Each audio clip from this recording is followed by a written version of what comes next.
we will begin with a quick review of some of the things we talked about last time. First of all, I talked about the writing materials that they use. By the time of Christ, papyrus was pretty much in common usage, and that's from which we get paper. And they would take these reeds that grew along the Nile River and cut them in strips and flatten them and let them dry, and then paste them together in a cross-hatched way like this. And you would write on the horizontal side, they were glued together, and you would write on the horizontal side. So it's unusual in Revelation 5:1 to find a scroll that was written on both sides. Now these passages that I have on the board, I mentioned them all last week, and they're the passages that somewhere in the Bible mention that some kind of writing material, whether it's stone or whether it's clay, but they do mention some kind of writing material. I left one out, which is all Danish fault, and that's the one where Zacharias, the father of John the Baptist, in Luke 1, they hand him a tablet. I did not get that passage up, but it would have been a wooden tablet that was filled with clay, and you could erase it and write on it again and smooth that clay back out. Now then, I talked some, and this is kind of a preview because we will come to a place where we talk about the types of errors that they made in copying the scriptures. But I want to get across from the very beginning that although you read about hundreds of thousands of mistakes in the New Testament, they are inconsequential. They are questions of spelling mistakes. Let me give you a simple illustration. I mean, this is not anybody's fault but mine, because I looked at my notes and I said Isaiah 38, and I turned around and wrote Isaiah 38 and then turned back to see what verse it was. And actually it's Isaiah 30, verse 8. So, I mean, that all happened in my mind. So you can see and I had it written down. So what I'm saying is these kind of mistakes creep into any copies, and if your job is to copy 8 or 10 hours a day, then you'll have some of those kind of mistakes. Meanwhile, someone else is copying the same manuscript, and they don't make the same spelling error or type mistake you did. It's pretty easy to put those together and figure out what is the real citation in that case. And then also something I did not mention, I mentioned last time that it's pretty easy to confuse this. This is PH sound, and this is a solid P sound, and they had scriptoriums.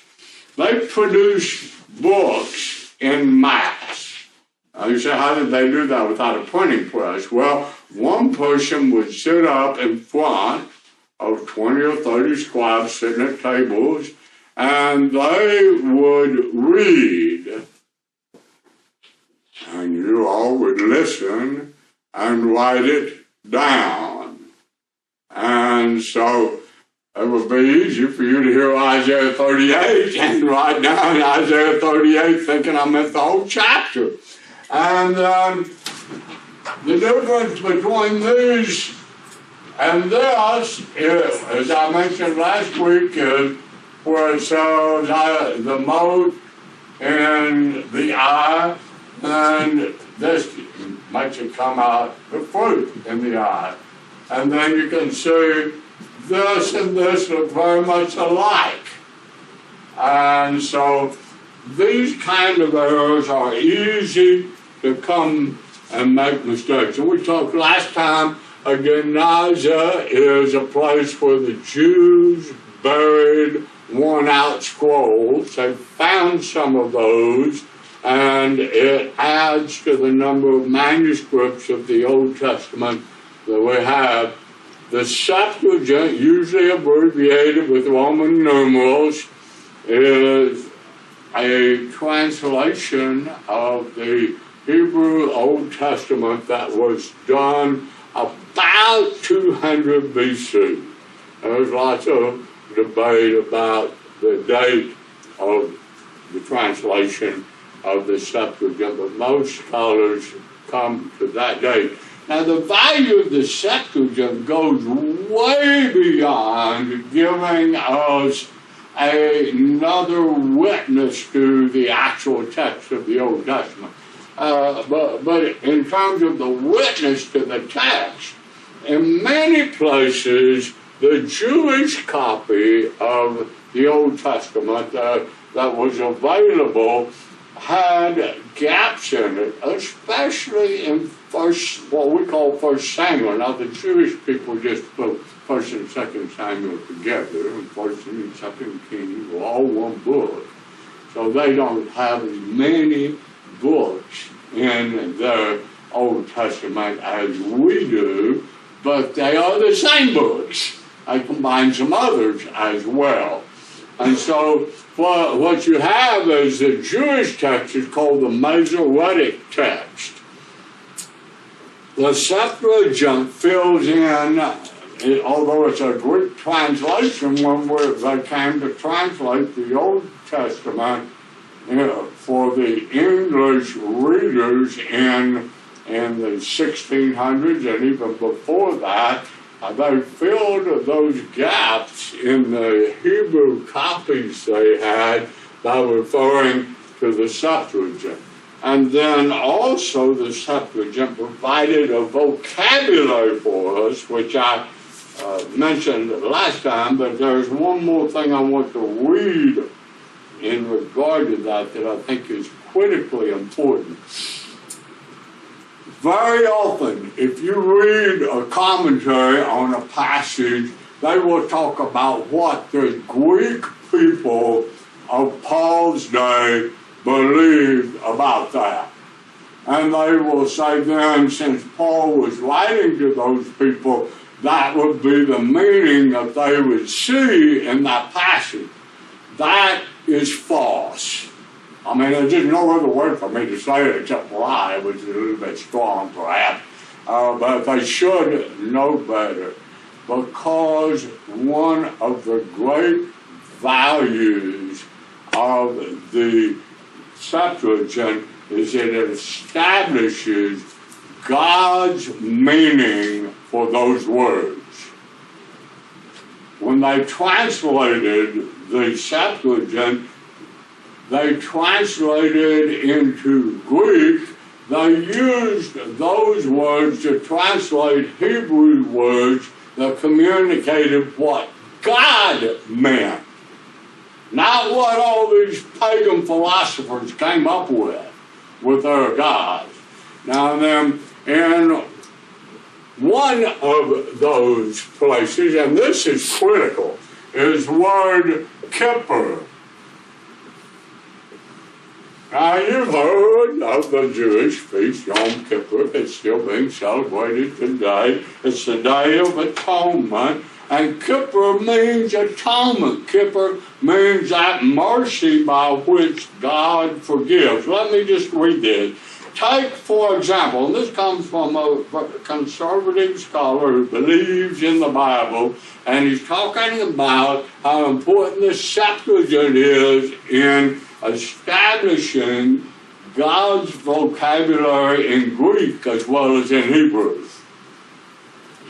Take, for example, the verb hilaskomai, which you don't need to worry about that, which means propitiate, and it's very similar words like propitiated, propitiating, have been propitiated, and all that sort of thing.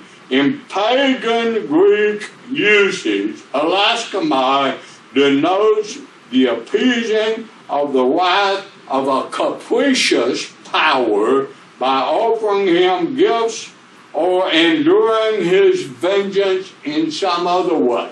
In other words, the Greeks and the pagans' view of God was that he was out to get them, and the best they could do was dodge or endure, and maybe they could buy him off by offering sacrifices. Now that was the Greek view of the God, and when they talk about propitiation and propitiating the gods, they were talking about buying them off like you buy off the Godfather in one of these movies about the mafia or something of that nature.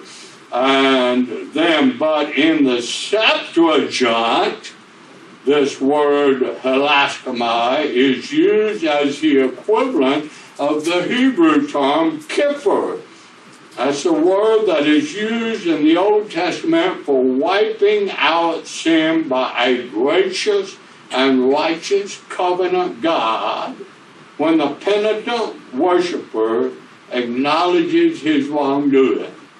So when you find in Leviticus, the fourth chapter, and a couple of chapters after that, if you offer this sacrifice, then your sin shall be forgiven. The word in there is a variation of the word kippur. When you see that there was some mercy seat on the Ark of the Covenant, the word is kaporeth, which is one of those variations of the word kippur. And so now then we have the Septuagint change the meaning of this word. I don't care what the Greeks thought in relation to their pagan worship. God spent 1,500 years communicating to us in the Old Testament so we could understand what he meant. And I'm not going back to the pagans to find out what my God meant. And the Septuagint established that. That's what the New Testament writers said. And by the way, the New Testament writers inevitably used the Septuagint when they quoted from the Old Testament. So when we think, well, we got a translation that's not as good as if we could read Greek and Hebrew, let me tell you, you're arguing with Paul and Peter because they thought a translation was just as good as the real thing. I didn't think you needed to learn Hebrew and Greek in order to, of course they knew Greek, they were writing Greek, but you don't need to learn those old languages in order to understand. Now then, the primary source for our Bible comes from manuscripts. Now, I tend to abbreviate manuscripts the same way the scholars do because I'm lazy. I mean, I'm not going to write out manuscripts all the time when I can just write out MSF. Now, if you write MS-13, that's a Mexican gang, but we're not into that. But manuscripts, these are Greek copies of copies of copies. So here is the original. The original is called an autograph. Okay? I want your autograph. I mean, I don't want somebody else to sign your name on the book. I want your name signed on the baseball or the basketball or whatever. The autograph is the original. We do not have any of the autographs. But now then, they make copies. And then people make copies of the copies. So we'll call this generation C1 and that generation C2. And then you come on down, just think about it like generations. And there might be hundreds of copies of one manuscript, or there might be just a few. And most of the copies have been lost. I mean, they wore out. They used them up. And so what do we have? Well, first we do have, and I'll talk about this in more detail later, but right now I'm mainly interested in finishing up with the Old Testament, what's available with it. But the same thing is true with it. We have copies of copies of copies.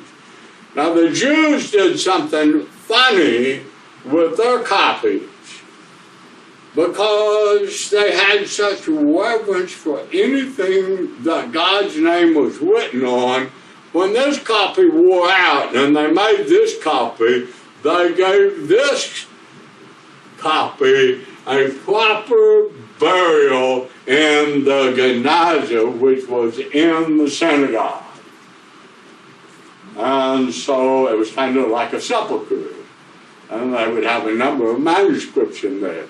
They were too worn out to use in their services, and once they had certified the new copy, they put the old copy in the Geniza.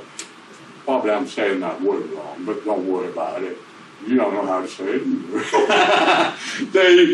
But the point when you look at this is some of these Genizas have been found and help in providing different copies of our manuscript. Now then, the thing is, all of those manuscripts do not vary from the Masoretic text at all, not in any significant ways.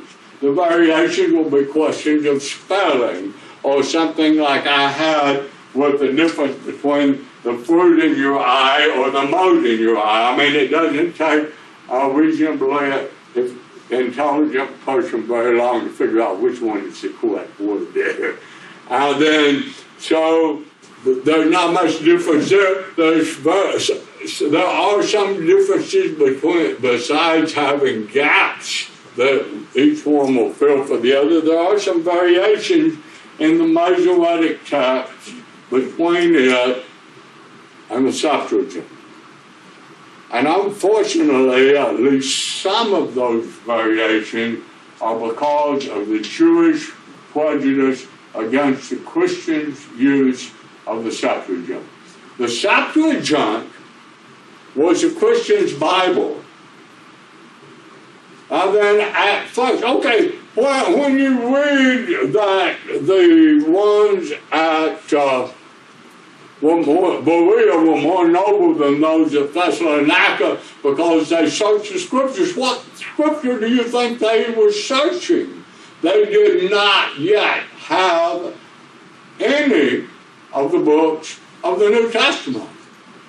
Probably the first books of the New Testament to be written were 1st and 2nd Thessalonians, or some people would argue for James. Paul had just barely left Thessalonica. He hadn't had time to write back to them yet. They had no New Testament scriptures to search. They searched their Septuagint, or they searched their, not the Masoretic text, but the thing from which the Masoretic text was made. And so they searched the scriptures. They used the Septuagint. And so the Jewish people began to resent the Septuagint because the Christians were always rubbing their nose in it, saying, see, it predicts all these things about Jesus. You can read the whole story of Jesus here in the Bible. It's in your Bible. So they tended to resent that, and in many places they changed it, unfortunately. Then I want to find where my note says what they, okay, here it is. In Amos 9:12, the Masoretic text reads, they shall possess the remnant of Edom. Now, there's nothing wrong with that. I mean, that's a reasonable prediction in the Old Testament talking about the Jewish possession. But James quotes that in Acts 15:12, David. We'd have to wake him up back there. No, he's taking notes. Acts 15, 12. Acts 15, and what did I tell you? Verse 17. That the residue of men might seek after the Lord and all the Gentiles upon whom my name is called, saith the Lord, who doth all these things.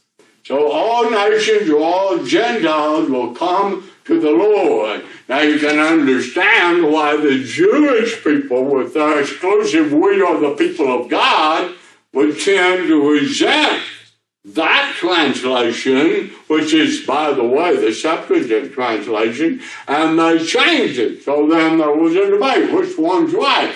Then along comes another source.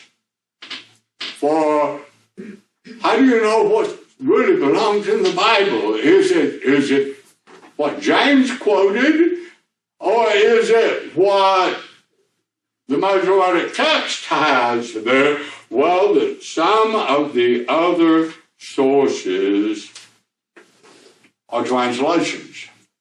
Now then, these translations I'm mentioning will cover the New Testament as well, because they translated both the Old and the New Testament.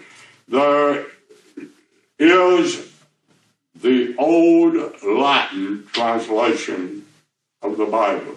Now, since Latin was the language of Rome, although the official language was Greek, Latin was pretty common, and actually by about 400 or so AD, Latin became the most common language to be used in the Roman Empire. And so they were translating the Bible into Latin. And so the Old Latin translation, we don't know when it really started, but we have old manuscripts of the Old Latin translation that go all the way back to the 200s. Now, I figure that the New Testament was not written, completed until the 90s. That's getting pretty old and pretty close to the original, and these are translations. Can you figure out what the Greek was from a good English translation? Mostly, yes, you can. Especially if you have 4 or 5 different English translations, you can figure out, if you're a scholar and know Greek, you can figure it out. So that the Old Latin helps. But in about 450, there were a lot of variations in the Old Latin translation. You know, as you move from one place to another, some of the copies were not as good as some of the other copies. And Jerome was commissioned at that time, a man by the name of Jerome, was commissioned at that time to try and combine it and compare it with the Hebrew and Greek manuscript and then create a new official translation in Latin. Now that's kind of like the King James was done. At the time of the King James, there were 4 or 5 different English translations. And one of the problems with the different English translations is everybody wrote their theology in the margins, you know, and their beliefs as to what this meant and all sorts of things like that. And so, you know, if you didn't agree with the theology, you didn't like the Bishop's Bible, or you didn't like the Geneva Bible if you weren't a Protestant, and so forth. And so King James said no notes, except for what's necessary, and created the King James translation, which became standard because nobody had anything against it because it didn't have any theology written in the margin. Well, the same thing is happening with the Old Latin. And now then Jerome comes along and he creates what is known nowadays as the Vulgate. A Vulgate just means common. In other words, it's a common Bible. It's the accepted Bible. It's the one everybody has. And so we have manuscripts of that that go back all to the way to the late 400s, early 500s. Remember, he didn't do it till 450. Then there is another translation into the Syriac language by the name of the Peshitta, Peshitta. It's Syriac. And we have manuscripts of that go all the way back to the 5th century. The 5th century is the 400s. Remember that. 5th century is the 400s. Then, in terms of particularly the Old Testament, we have Jewish commentaries on the Old Testament.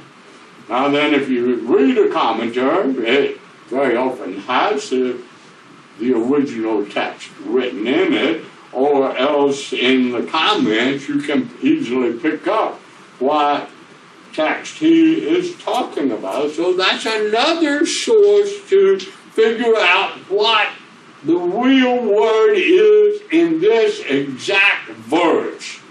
What the exact word is and how it was spelled.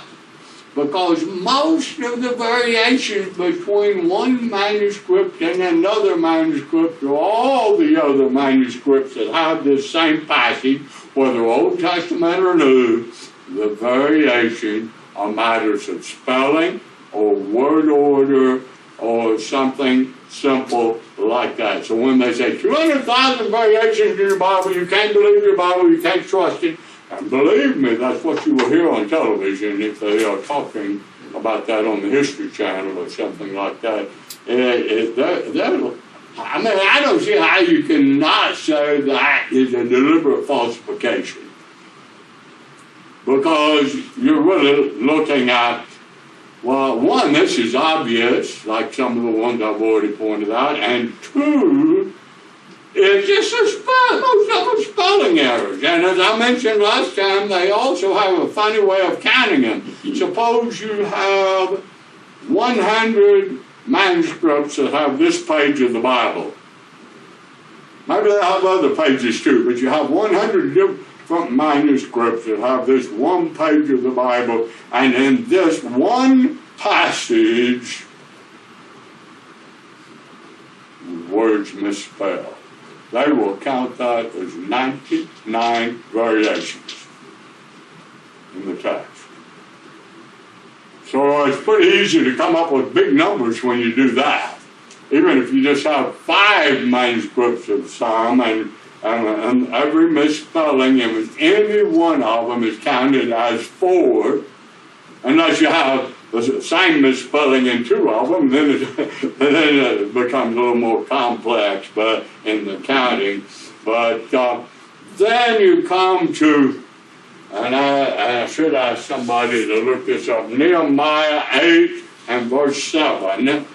And I'm not going to turn to read that, although I had thought about it. In Nehemiah, I'll write it up here, in Nehemiah 8 and verse 7, if you read the context around that, Ezra the scribe is reading the people, and there are named a number of other people there beside Ezra on the pulpit who made the people to understand the sense of what Ezra was reading.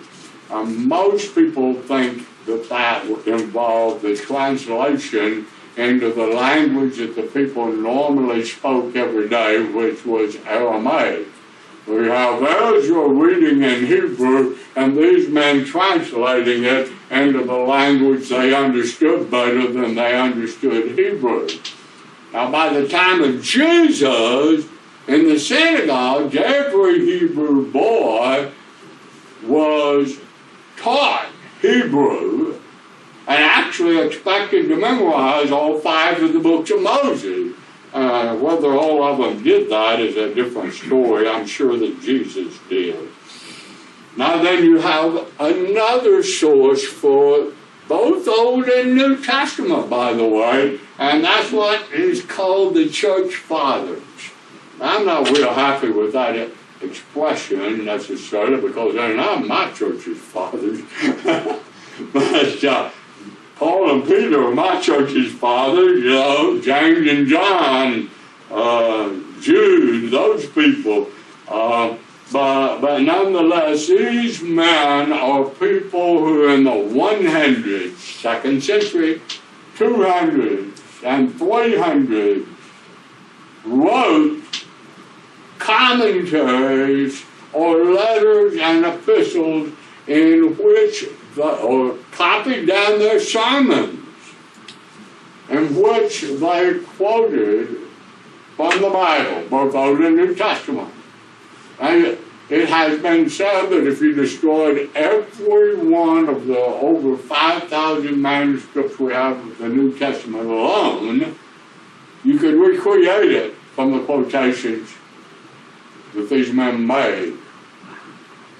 Easily recreate the exact thing. Now then, just like when we quote something, we say, over in James it says you got to wash your tongue, that the tongue's a living fire. Am I quoting it exactly? No. But it's what I'm talking about. Well, they quote it that way sometimes. So it takes a lot of work to go through the thing, but sometimes they quote it word for word, like you copying it out of your Bible onto a page. But some of these early writers actually knew some of the apostles. Some of them were students of men who had known the apostles. So when you talk about people having been there and done that, they were right there, and their information is very good. And we do not have any of the manuscripts, not any of the original autographs. We have copies of copies of copies of copies. Now, how careful were they in copying? Well, let me ask you a question. If you were a scribe and professionally it was your job to write, there were people that's how they made their living. Because most people couldn't write. Even as late as 1500 in Spain, when Spain pretty much ruled the world before the English won some sea battles, but the Spanish people, the intelligent leaders and nobles, they didn't bother to learn to read or write. I can hire somebody to do that for me. And that was the attitude back in New Testament times too. And then of course the common people didn't. They would get a scribe. I need you to write me a will. I need you to write me a deed. I want you to write a letter home to my mama, whatever. And so then they would tell them what they wanted, and the scribe would write it. Now, your professional job is to write. Now then, your professional job is to copy what you believe to be the Word of God. How careful will you be? Well, let me tell you how careful the Masoretes, who are behind the Masoretic text, were. The oldest manuscript that we have of the Masoretic text dates back to about the late 900s. The late 900s. I thought, whoa. You say, well, people were saying all sorts of things, and then the manuscripts of the Septuagint, some people claim that the Christians added some stuff in there. They didn't think that maybe the Masoretes changed some stuff. They said the Christians added some things. And so how do you know? Well, along comes, and it's a long involved story as to how we got the Dead Sea Scrolls into our hand, and that's generally abbreviated DSS, Dead Sea Scrolls. But in the late 40s, they found some scrolls near a place called Qumran, near the Dead Sea, and in those were scrolls of some of the Old Testament books. Eventually came into the hands of scholars, and pretty soon there are scholars running all over that dry desert region and all the mountains, getting snake bit and who knows what all else, looking for caves with scrolls in them. And they found a bunch. Now then we have in the Dead Sea Scrolls copies of every book of the Old Testament. Several copies of some. Now not all of the copies are complete, but we do have most of the book. The only book that is skipped, and I have to apologize to Nathan, is Esther. He wrote a whole commentary on Esther, but Esther is not in any of the Dead Sea Scrolls. There are multiple copies of Isaiah and some of the others like the Psalms, and then other parts of the Dead Sea Scrolls. You say, well, what use is if they wrote commentaries, but you wouldn't call it a commentary, because the commentary on the Old Testament was kind of like the millennial person who only looks for the way he can make it fit into the 1,000-year kingdom idea that he has. They were only looking at the Old Testament and writing about things that looked to them. And these are people that are known as the Essenes, which is E-S-S-E-N-E-S, Essenes. And these people are from one community, which I'll hand you a vocabulary list at the end of class. So don't worry about learning to spell Qumran, but it was a community of people who were like monks. They got off away from the world to be pure and holy before God, and they copied all of these things. And among other things you find about the Dead Sea Scrolls is everybody dates them about 200 down to 0, 200 BC down to 0. There's pretty much no dispute about that. Okay, now that means that we pushed the manuscript evidence of the Old Testament text from 900 AD back to 1,000 years earlier. Maybe more than 1,000 years in some cases. And what do you find out about that? What changed? Pretty much nothing. Pretty much nothing. The biggest change is anywhere that the Masoretic text disagreed with the Septuagint. The Dead Sea Scrolls agreed with the Septuagint, which goes along with my claim that the Masoretes changed it because they didn't like the Christian teaching that was coming out of the Septuagint. And so they changed their text. And so you have a serious,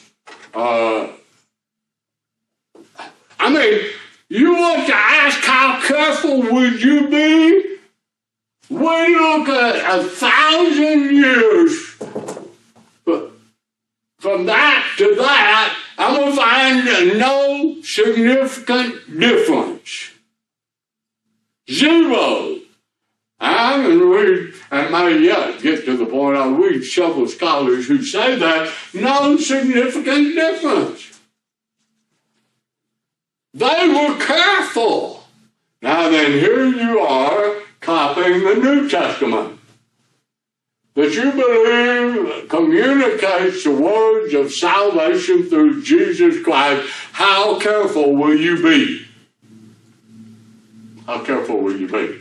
Will you be any less careful than the Masoretes were? Not really. Not really. Now then, just like any other skill, some mechanics are better than other mechanics, right? Some doctors are better than other doctors. They all went to the same school for the same amount of time, but some of them are just better than others. And so some scribes are better than others.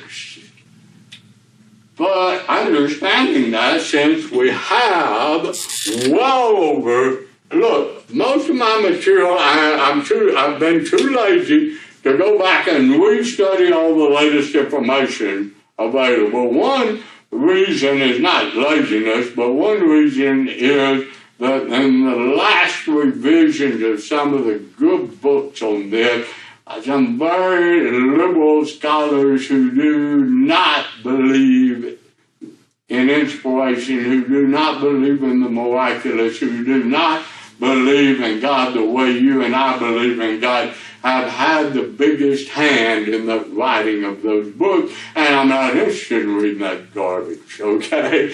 And so what it amounts to is some of my numbers have not been updated in the last decade, but still we have an excess of 5,300 manuscripts of the New Testament. Which means there's a lot of room for those variations. Now, these manuscripts vary from one page up to the whole New Testament. And some of the manuscripts have both the Old Testament and the New Testament, either complete or in part. So when you have that many manuscripts, what does it mean when you're looking at this? Well, it means a lot of things. One, anything less than a full page is called a fragment. Well, a fragment. But those things are important too. Even if it has only a few dozen words on it, it has a few dozen words on it. And so when you look at the manuscripts, you have abundant evidence to the New Testament. I'll just take my simple illustration of 100 copies. If 98 of them have this word and the other two have two different words, what do you think the odds are is the right word there? Oh, I picked the one that just... No, you picked the 98, right? I mean, seriously, people, it's not rocket science. Actually, it's harder. And in the Dead Sea Scrolls, we gained one more thing that I haven't mentioned, and that's vocabulary. And all these commentaries and other books that they wrote about their own peculiar, which are pretty peculiar, by the way, beliefs and theology, they added to our vocabulary. How do you decide what a word means? Well, when I was a kid, we always ran to the dictionary and said, see, that's what it means, and that's what it means. But how did it get in the dictionary? Noah Webster collected and had students to collect as many different places a word was used as you find in all the literature that was available in his day.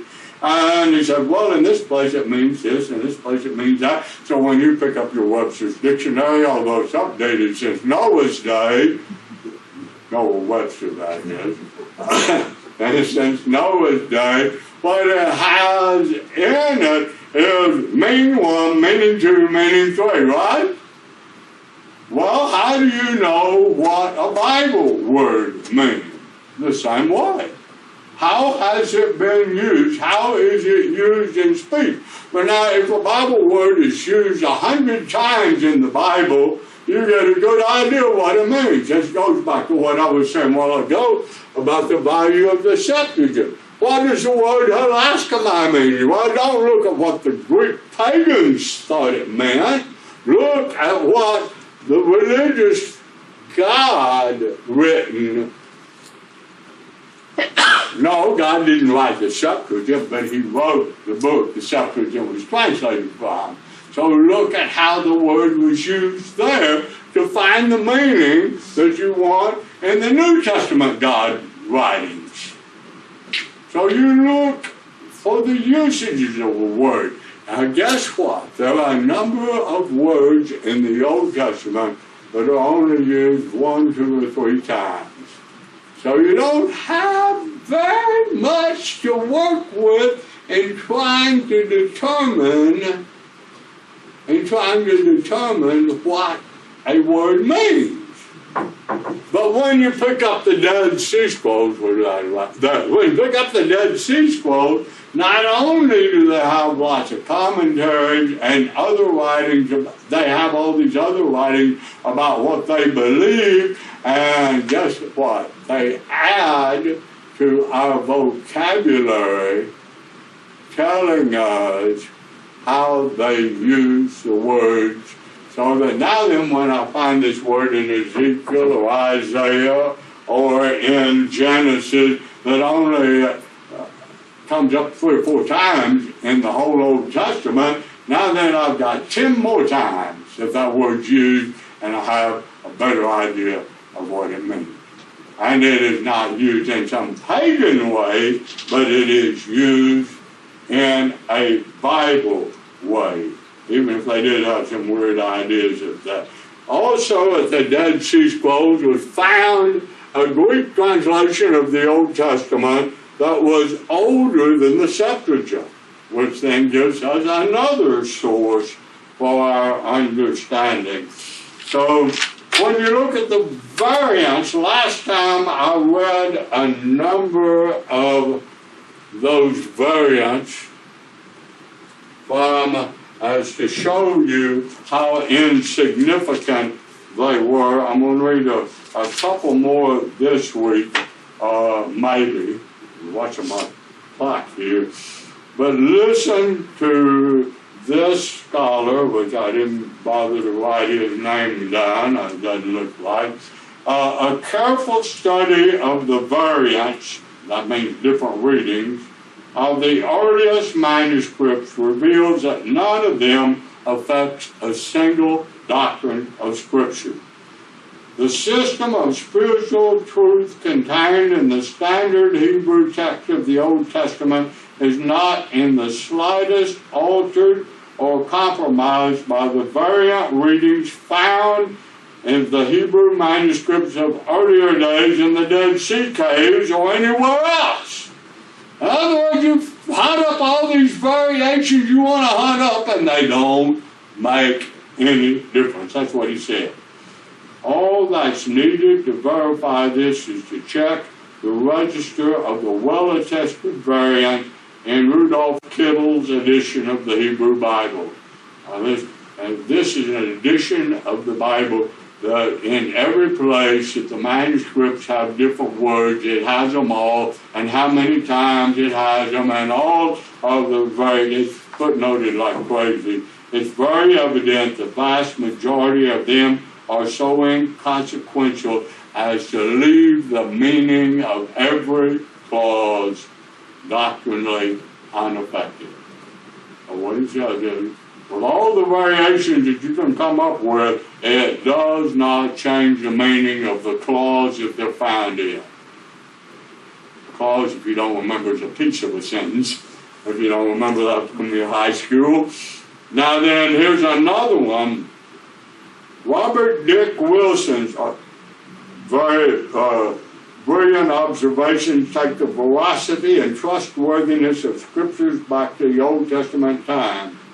In 144 cases of transliteration, this is significant. Do you remember when Nathan came and preached a sermon on getting the names right? What names were popular in New Testament time, and nobody 300 years later could have gotten the names right for that sociological period. I mean, the names that were popular when I was in school are hardly ever used anymore. And we got all these people naming their kids all sorts of funny things. They seem funny to me.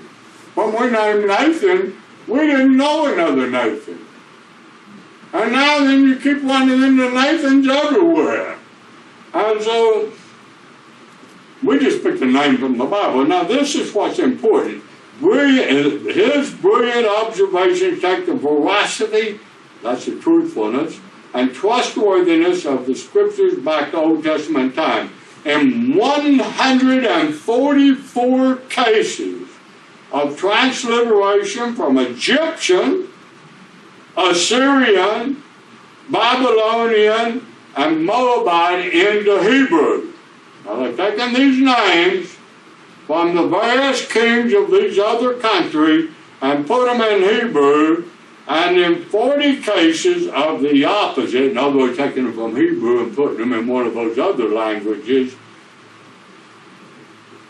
or 184 in all, the evidence shows that for 2,300 up to 3,900 years, the text of the proper names in the Hebrew Bible has been transmitted with the most minute accuracy.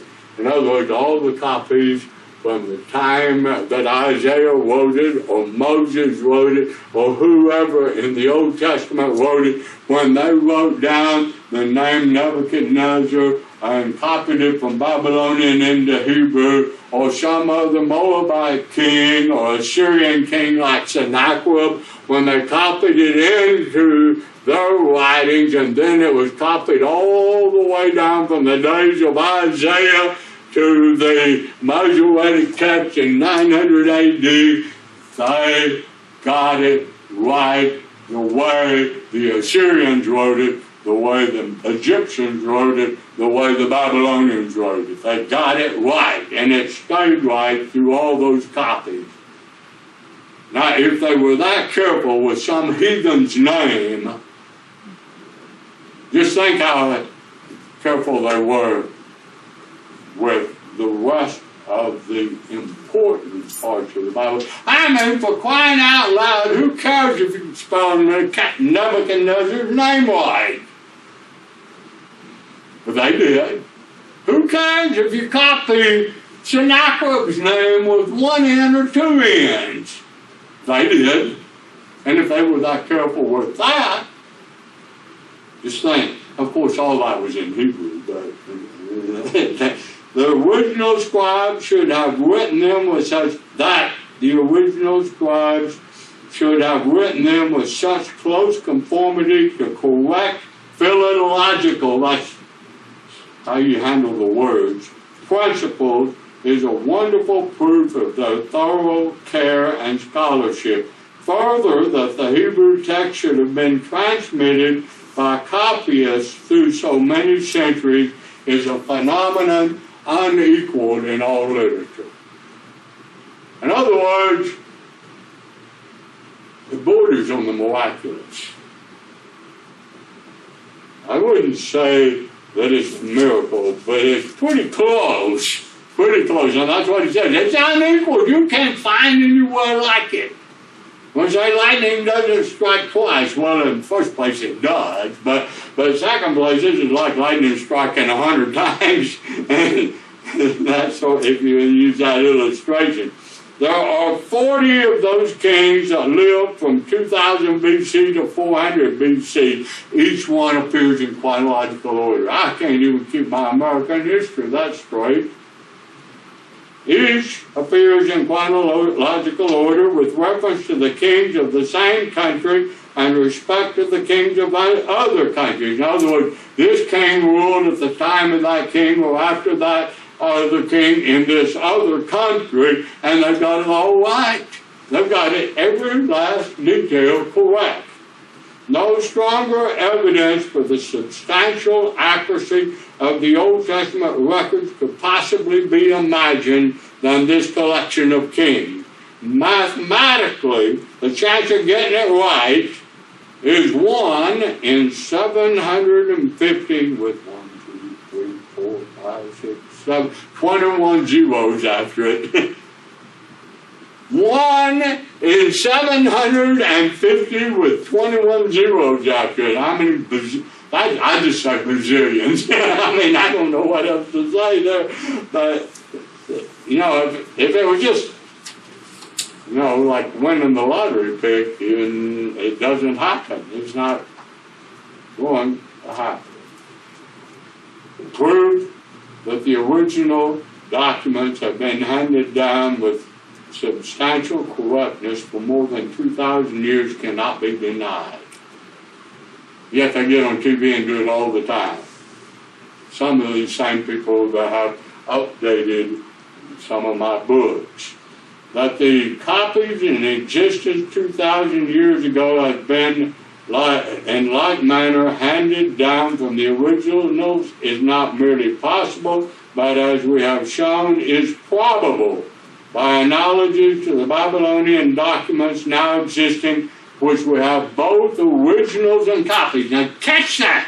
In some of the Babylonian documents, they have the autographs, they have the original, and they have copies that are copies of copies of copies of copies, just like our New Testament is. And guess what? Over 2,000 years of copying, especially by the scientific and demonstrable accuracy with which the proper spelling of the names of kings and numerous foreign terms embodied in the Hebrew text has been passed to us. What are you talking about? Hey, waving at me wanting something, maybe. F.F. Bruce says an incomplete scroll of Isaiah found the others in the Dead Sea Scroll called Isaiah B agrees more closely with the Masoretic text. What I'm saying, you just cannot escape the fact that those scribes were extremely careful, and the few mistakes they made were beyond their ability to keep in line. And simple spelling mistakes. Like I turned around and wrote Isaiah 38 and then looked back to see what verse. And that happened all in my head. Now then, we will be talking about the kinds of mistakes that are found, but we have pieces of manuscripts that go all the way back to 100 AD. Furthermore, some of those church fathers that we talk about writing were writing and talking about, if you have any doubt about what I'm saying on this subject, you can go to Ephesus, where the letter that Paul wrote the Ephesians is, and you can look at it and see for yourself. So, up until the time of about 200, and it's true that manuscripts, even if they're being regularly used, tended to last at least 200 years. And I'm saying in the 100s, and about the year 150, a man by the name of Tertullian, or was he 180, but it doesn't really matter. He's saying you can go there and you can look at the original manuscript that Paul wrote, if you have any doubt about what I'm saying. Now, there are lots of different kinds of manuscripts. There are those that are like this one that I have put up here, where I wrote in all caps and with no spaces. Those are called uncials, U-N-C-I-A-L-S. And you can imagine that is a little difficult to read, but if you read this, I saw a bun dance on the table, you will probably realize you'd read it wrong before you got to the end of it. Because it really is, I saw abundance on the table, like a Thanksgiving. And so what you're looking at is when people make mistakes, but they're usually easily corrected for something like that, and then we have scrolls. When the uncial manuscripts, there are about 375 of them altogether. Now then, they did not have small letters till at least 200 AD, and they didn't start using them regularly till somewhat after that time, and for a long time afterward, anything important was still copied in unsealed rather than in small letters. Now then, small letters mean small print letters, like the difference on your keyboard, whether it's caps or small. It does not mean cursive, which is something else altogether, and didn't really start being used till the 800s or 900s. Now then, we have manuscripts now that go back to this early 2nd century. Now they're not complete, but they match what we do have that's complete from later periods of time. So they are a testimony to the accuracy of that much, which is also then, why do I trust you? Have I followed you around every day of your life and seen everything you do so that I know I can trust you? No, but I have seen you enough times, in enough places, in enough situations to know that I can trust you.